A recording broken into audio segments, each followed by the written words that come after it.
Hi Alan, good to see you here.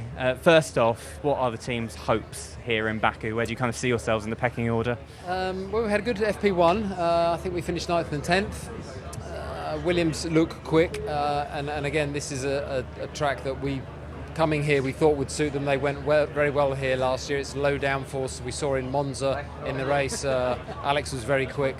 So they're who we're chasing after FP1. But I don't want to say our hope, our expectation would be to qualify into the top 10 or very close into the top 10 and then race into the points with both cars.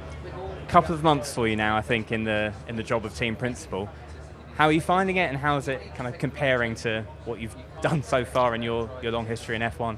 I'm finding it good. I'm enjoying it very much so. It's very, very different to what I've done before. Of course, the stuff at the track is the performance side of it. I'm very comfortable with. I'm actually trying to step away from that, and a lot more of it is what I'm doing here now with you.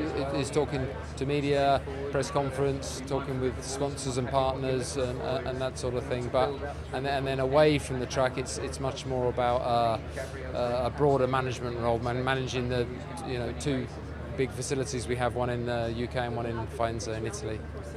And just to ask you about drivers as well, I'm probably not the first person to ask this question this weekend, but obviously lots of talk about the second Red Bull seat, your own lineup going into the future as well.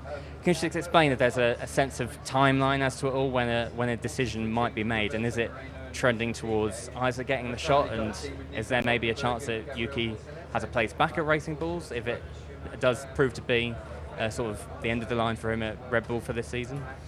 So to answer your first part, there isn't a timeline. The decision, as far as I know, and will be made later in the season. We're of course talking about it internally, but the final decision will be made. And what we need to do on our side, what I need to do is make sure that we give our drivers, both our drivers, the best equipment each weekend, set up to extract the maximum lap time, and then the drivers need to deliver and produce the best result they can produce. And then when we get to that decision point, there'll be an awful lot more information, and it'll be a much easier decision to make. Thanks, Alan. Good luck. Thank you.